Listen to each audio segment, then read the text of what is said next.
Hello बच्चों, इस video में आज हम पढ़ेंगे अध्याय 2 जिसका नाम है हमारी पृथ्वी के अंदर। तो इस वीडियो को आप अच्छे से देखिएगा और इस लेक्चर को अच्छे से समझिएगा। इसके बाद लेक्चर पढ़ने के बाद, वीडियो देखने के बाद आप इसके पीछे जो क्वेश्चन आंसर दिए हैं ना, उसको देखिएगा, करिएगा अपने से। अगर नहीं बनते, जो भी क्वेश्चन नहीं बनते, उसको आप कमेंट बॉक्स पर हमें पूछिएगा, हम उसका आपको जवाब देंगे।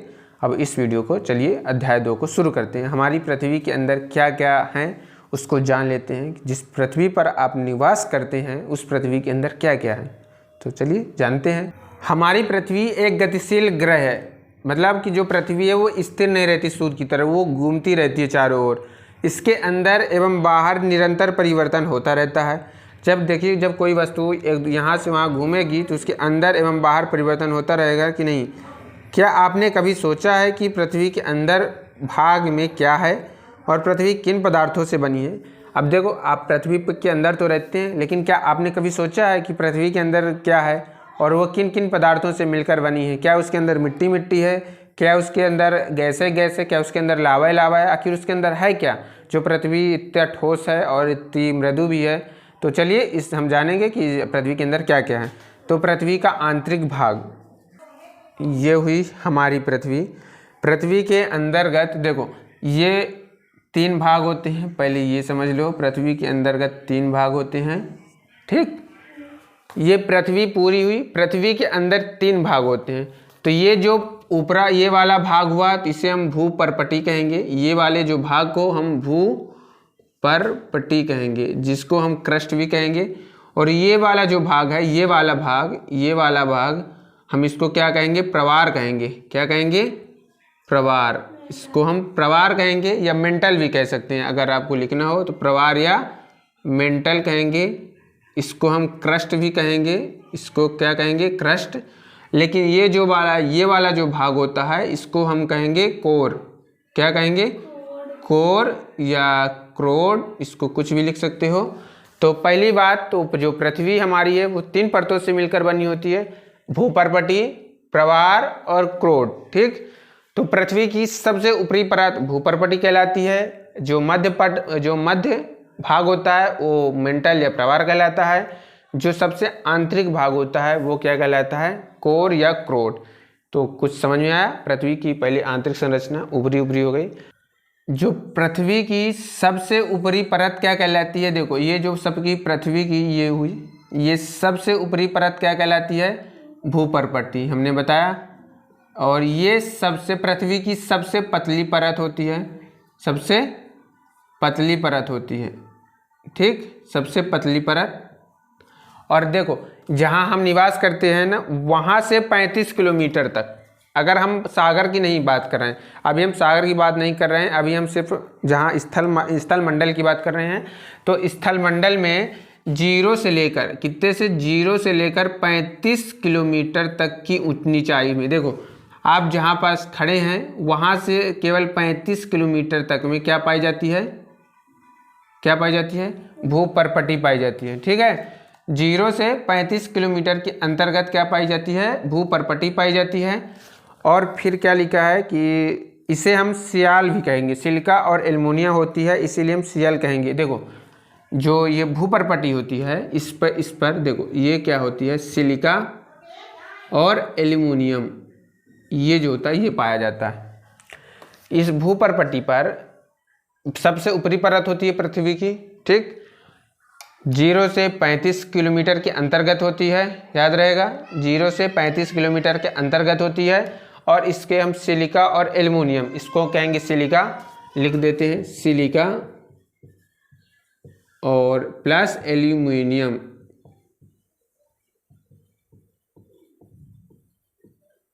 ठीक है, तो यहाँ भूपर्पटी में क्या पाया जाएगा? सिलिका और प्लस एल्युमिनियम। और ये जो है स्थल मंडल की हम बात कर रहे हैं, ना कि हम जल मंडल की बात कर रहे हैं, ना कि महासागर में।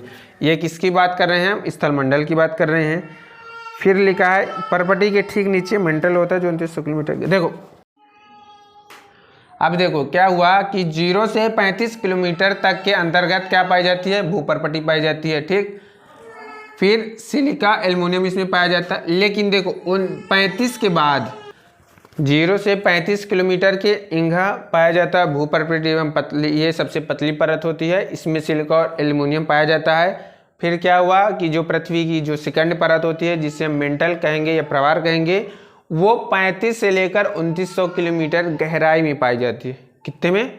35 से 2900 किलोमीटर की गहराई में पाई जाती है, जिसे हम क्या कहेंगे? मेंटल कहेंगे। ये पृथ्वी की सेकंड परत होती है और इसकी सबसे आंतरिक परत क्या कहलाती है? क्रोड कहलाती है।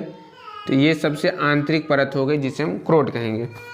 देखो अब 2900 से 3500 किलोमीटर की गहराई पर पृथ्वी की सबसे आंतरिक परत क्रोड पाई जाती है, जिस पर देखो क्रोड पर क्या पाया जाता है? निकिल और लोहा। क्या पाया जाता है? निकिल और लोहा। इसीलिए हम इसे नीफे भी कहेंगे। क्या कहेंगे? नीफे। इसे, इसका नाम क्या है? नीफे। इसका नाम है सिएला, इसका नाम है नीफे। तो इस प्रकार हमारा होगा जो पृथ्वी है उसकी आंतरिक संरचना का थोड़ा थोड़ा परिचय।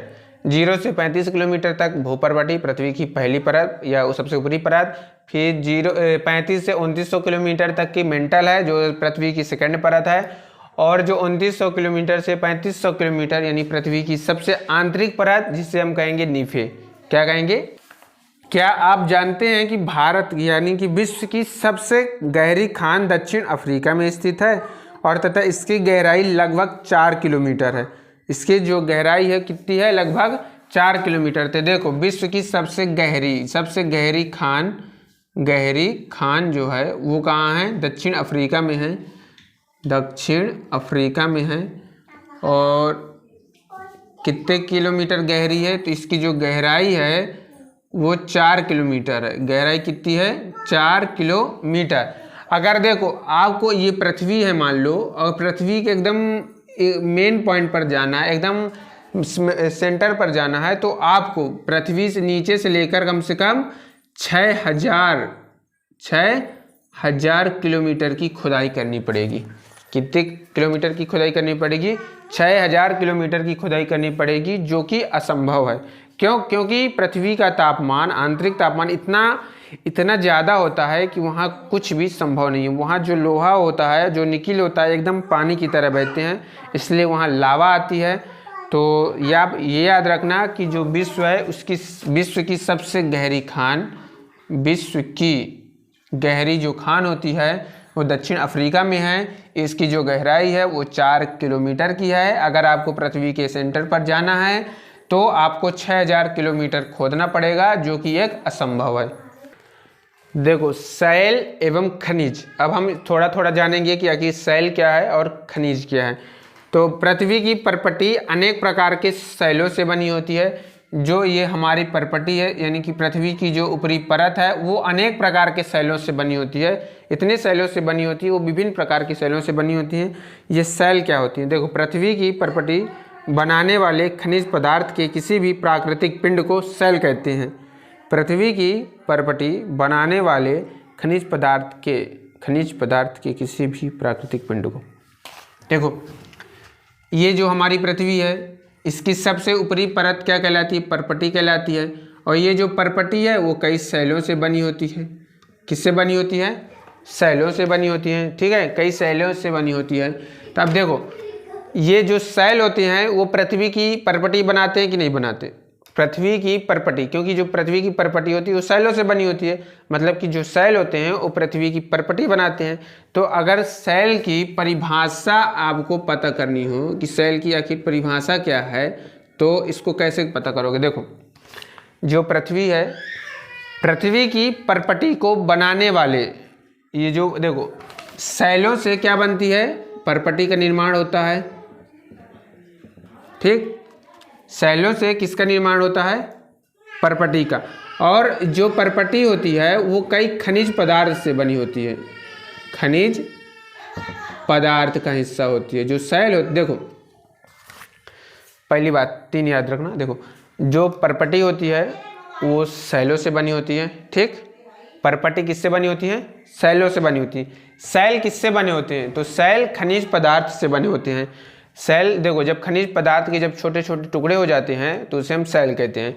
तो याद रखना, देखो कैसे याद रखोगे कि पृथ्वी की परपटी, ये परपटी है तो पृथ्वी की परपटी को बनाने वाली कई खनिजों के टुकड़े सेल कहलाते हैं। खनिजों के टुकड़े, ये खनिज पदार्थ के जो टुकड़े होते हैं वो क्या कहलाते हैं? सेल कहलाते हैं। नहीं समझ में आ रहा? ना आ गया, बस समझ में आ रहा है? देखो, तो अगर सेल की परिभाषा लिखनी हो तो इस तरह लिख सकते हो कि पृथ्वी की परपटी का निर्माण करने वाले खनिजों के टुकड़े, खनिजों के टुकड़े, ठीक। जो देखो परपटी सेलों से बनी होती है, सेल खनिज पदार्थ के टुकड़ों से बने होते हैं, इसीलिए जो सेल होते हैं पृथ्वी की परपटी का निर्माण करने वाले खनिजों के टुकड़े को क्या कहते हैं? सेल कहते हैं। अब सेल एवं खनिज, खनिज किसे कहेंगे? देखो, अब हम बात करेंगे सेलों के प्रकार के बारे में। सेल कितने प्रकार के होते हैं? तो पहली जो सेल होता है वो 3 प्रकार के होते हैं। जो सेलों के प्रकार होते हैं, कितने प्रकार होते हैं? 3। तो पहला हुआ अग्नेय सेल। पहला क्या हुआ? अग्नेय सेल, ठीक, जिसे हम इग्नियस कहेंगे। इग्नियस, इग्नियस, ठीक। और दूसरा हुआ अवसादी। देखो, हम बात करेंगे सेलों के प्रकार के बारे में, ये मोस्ट है, याद रखना। देखो, सेल के 3 प्रकार होते हैं। पहला अग्नेय सेल, दूसरा अवसादी सेल और तीसरा कायांतरित सेल। तो जो अग्नेय सेल होती हैं उससे हम इग्नियस रॉक भी कहते हैं। जो अवसादी सेल होती हैं उससे हम सेडिमेंट्री रॉक भी कहते हैं। जो कायांतरित सेल होती है उसे मेटामॉर्फिक सेल भी कहते हैं। तो देखो, इग्नियस रॉक, रॉक मतलब होता है सेल, और इग्नियस रॉक इंग्लिश वर्जन है इसका। अग्नेय सेल को इग्नियस कहेंगे। इग्नियस, देखो अगर हम बात करें तो देखो अग्नेय, इसको देखो, इनका अगर इनका अर्थ अगर आप समझ लोगे ना, इनका जो अर्थ होता है आप समझ लोगे तो इनकी परिभाषा आप बड़ी आसानी से बन जाएगी। देखो, जो अग्नेय सेल होता है, जो इग्नियस होता है, वो जो होता है एक लैटिन शब्द है। इसका अर्थ होता है, हिंदी में इसका अर्थ होता है आग। इसका अर्थ क्या होता है? आग। जो सेडिमेंट्री होता है उसका अर्थ होता है स्थिर। इसका अर्थ क्या होता है? स्थिर। और जो मेटामॉर्फिक रॉक है उसका जो अर्थ होता है रूप परिवर्तन। क्या होता है? रूप परिवर्तन, ठीक। देखो, अग्नेय सेल कितनी प्रकार, सेल के कितने प्रकार होते हैं? 3 प्रकार होते हैं। पहला अग्नेय सेल, जिसे हम इग्नियस रॉक भी कहते हैं। इग्नियस का मतलब होता है आग, ठीक। दूसरा अवसादी सेल, जिसे हम सेडिमेंट्री भी कहते हैं, जिसका अर्थ होता है स्थिर। और तीसरा होता है कायांतरित सेल, जिसे हम मेटामॉर्फिक भी कहेंगे, जिसका होता है रूप परिवर्तन, ठीक। अब हम इनको एक एक करके इनकी परिभाषा समझ लेते हैं कि आखिर अवसादी, अग्नेय और ये जो कायांतरित चट्टान है उसे कहते क्या हैं और हैं क्या। पहली हम किसके बात समझेंगे? अग्नेय सेल के बारे में। तो पहले आप लिख लो कि अग्नेय सेल कितने प्रकार के होते हैं। अग्नेय सेल 2 प्रकार के होते हैं। जो पहला होता है वो अंतर्भेदी होता है, और दूसरा जो होता है वो उसे हम बाहरभेदी कहेंगे। अंतर्भेदी, और दूसरा हुआ बहिर्भेदी।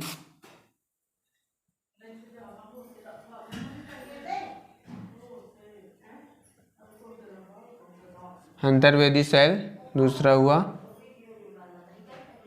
अंतर्भेदी सेल, दूसरा हुआ बहिर्भेदी सेल, ठीक है। तो अग्नेय सेल 2 प्रकार की होती है, एक अंतर्भेदी सेल और एक होती है बहिर्भेदी सेल। तो बहिर्भेदी सेल, देखो पहले इसकी हम थोड़ा सा परिभाषा, इसे हम प्राथमिक सेल भी कहेंगे, फिर हम समझाते हैं इसका निर्माण कैसे होता है। तो इसे हम प्राथमिक सेल भी कहेंगे, ठीक।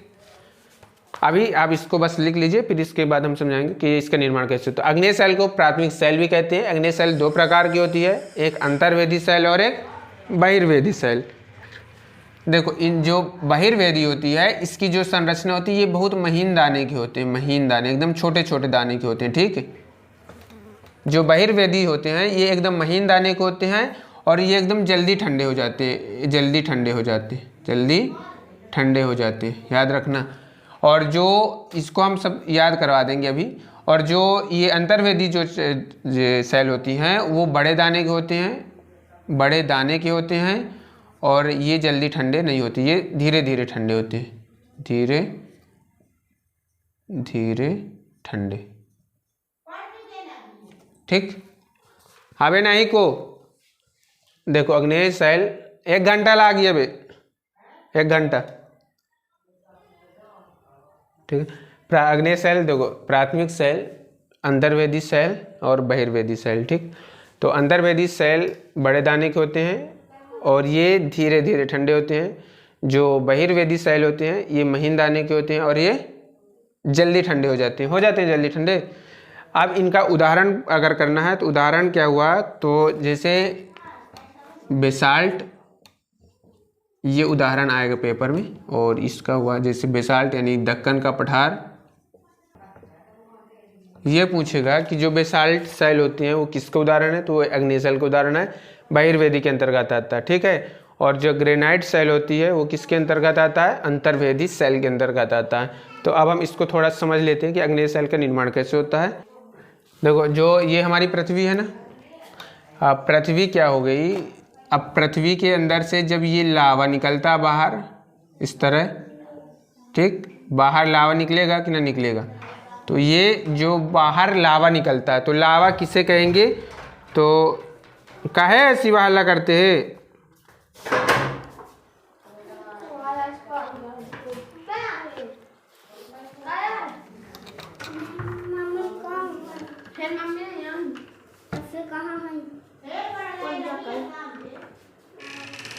कहते काम दिन भर बना उतरा,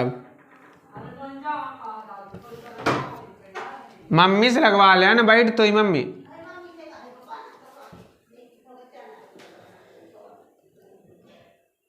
आई तो आओ थे 10-15 मिनट लागी।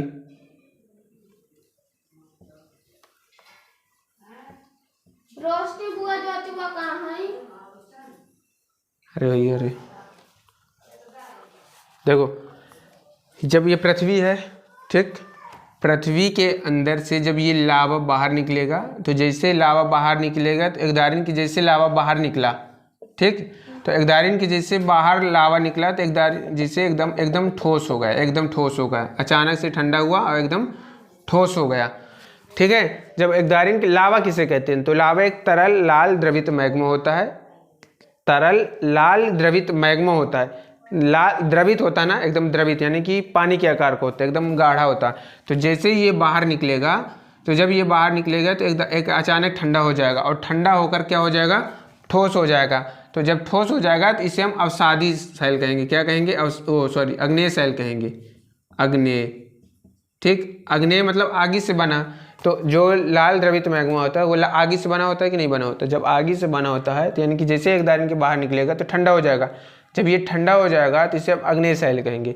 तो ये जो बाहर ठंडा हुआ, ये बाहर ठंडा हुआ तो इसे हम बहिर्अग्नेय सेल कहेंगे, बहिर्अग्नेय सेल कहेंगे। ठीक है, लेकिन जब ये अंदर ये यहाँ पास मान लो इधर से निकल रहा था, इधर और इधर फंस गया और इधर जम गया, और जब इधर जम गया तो मान लो जब इधर जम गया तो इधर से धीरे धीरे ठंडा होगा। अब देखो, जब अगर किसी भी सामान को तुम आगी से बाहर निकाल दोगे तो वो अचानक ठंडा हो जाएगा। ठीक है, लेकिन वो अगर आगी में ही मतलब अगर चूल्हे में ही टंगा रहेगा तो आराम धीरे धीरे ठंडा होगा। तो ये मान लो इधर से गया और इधर जाके जम गया, तो इधर जब फंस गया तो इधर धीरे धीरे ठंडा होकर जम गया, धीरे धीरे ठंडा हो गया, एकदम नहीं, धीरे धीरे। तो ये अचानक गया और यहाँ से पानी गया, मतलब लावा गया आगी का, यहाँ फैल गया, अचानक ठंडा हो गया। तो ये एकदम महीन दानों का हुआ। किसका दानों का हुआ, महीन दानों का हुआ। लेकिन जब ये अचानक नहीं धीरे धीरे ठंडा हुआ तो ये एकदम बड़े बड़े दानों का ठंडा हुआ, और इसे ही हम क्या कहेंगे, अंतर्वेदी अग्नेय सेल कहेंगे।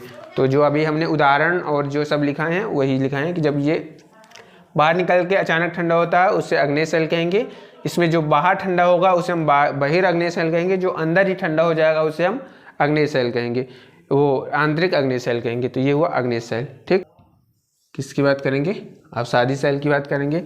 तो मान लो ये पर्वत हुई हमारा, ठीक, तो ये जो पर्वत हुआ है पूरा, ये अग्नेय सेल से बन चुका है। किससे बन चुका है, अग्नेय सेल से पर्वत बन चुका है। ठीक, ये पूरा जो पर्वत है, ये पूरा जो पर्वत है ये आग्नेय शैल से बना है। किससे बना है? आग्नेय शैल से बना है। ठीक है, तो मान लो ये कुछ हवा आई, यहाँ से हवा आई या फिर कुछ भी आया, तो यहाँ से जो ये पर्वत है, ये जो पर्वत है ये टूट कर यहाँ जाने लगा, इस तरह गिर गया। ठीक है, इस तरह टूट कर गिर गया। ठीक, और यहाँ जमा होने लगा, तो यहाँ ये मान लो ये जमा हो गया। ठीक, मतलब ये जो पर्वत है ना, तो यहाँ से गया और यहाँ से ये टूट कर टुकड़े टुकड़े सब गिर के और यहाँ जमा हो गया, तो यानी कि ये पर्वत यहाँ से गायब हो गया, गायब हुआ। तो अवसादी शैल, तो इस प्रकार अवसादों के द्वारा जो बना शैल होता है उसे हम अवसादी शैल कहेंगे। इस प्रकार अवसादी शैल का निर्माण होता है, अवसादी शैल का निर्माण हो गया। तो अवसादी शैल समझ में आई। तो अवसादी शैल का जो निर्माण होता है वो अवसादों के कारण होता है, कि यानी कि जो आग्नेय शैल से, यानी कि जो पृथ्वी है, पृथ्वी से लावा निकला और यहाँ से आग्नेय शैल का निर्माण कर दिया। जब आग्नेय शैल का निर्माण कर दिया तो यहाँ से हवा आई, पानी आया और कुछ भी आया, जिसके कारण इसका जो ये भाग है ये टूट कर यहाँ जमा हो गया। जब यहाँ जमा हो गया तो इस तरह पर्वत का निर्माण हो गया, शैल का निर्माण हो गया, जिसे हम अवसादी शैल कहेंगे। तो अवसाद किसे कहेंगे? शैल लुढ़क कर, चटक कर या एक दूसरे से टकरा कर छोटे छोटे टुकड़ों में टूट जाती हैं। इन छोटे कणों को अवसाद कहेंगे। अवसाद किसे कहेंगे? देखो, अवसाद किसे कहेंगे? तो देखो, ये जो पूरी आग्नेय शैल थी हमारी, तो ये एक दूसरे से मान लो टकरा गए, या फिर यहाँ से कोई शैल आई, यहाँ से इन दोनों में टकरा गए, तो ये एक दूसरे से टकरा गए कि नहीं टकरा गए? तो टकरा, शैल जो है टकरा कर, टूट कर या बिखर कर। ठीक, शैल टकरा कर, टूट कर या बिखर कर एक दूसरे छोटे छोटे टुकड़ों में टूट जाती है, छोटे छोटे टुकड़ों में टूट जाती है, तो उसे हम क्या कहते हैं? अवसाद कहेंगे। अवसाद समझ में आया किसे कहेंगे? तो अवसाद की अगर परिभाषा लिखने की आएगी एग्जाम में, तो अवसाद की परिभाषा लिखो कि अवसाद की परिभाषा क्या है। तो लिखो, अवसाद की परिभाषा क्या है कि शैल लुढ़क कर, ठीक है, फिर चटक कर तथा एक दूसरे से टकरा कर, चटक कर, एक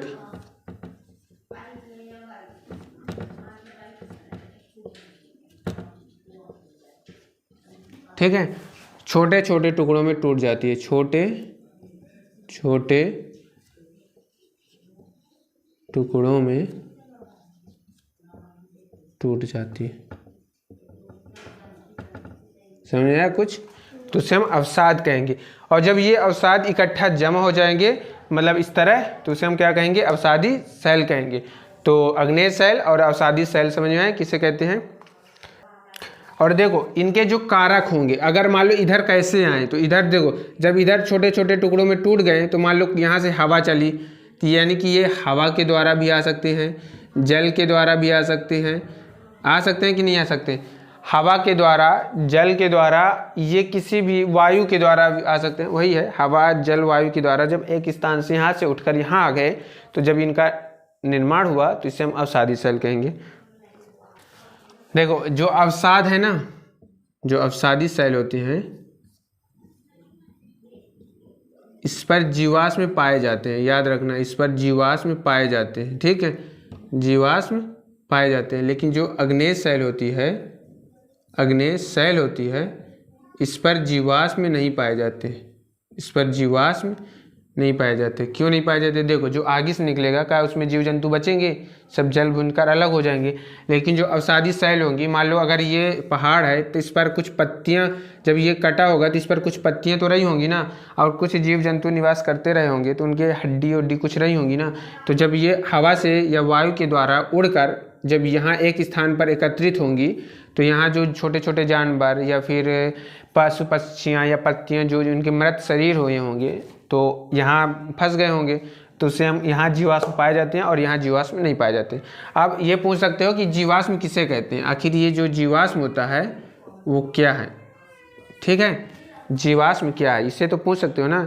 शैलों की परतों में दबे मृत पौधे एवं जंतुओं के अवशेष। देखो, जीवाश्म क्या होते हैं? ये जीवाश्म जो होते हैं, ये शैलों के परतों में दबे होते हैं, शैलों के परतों में दबे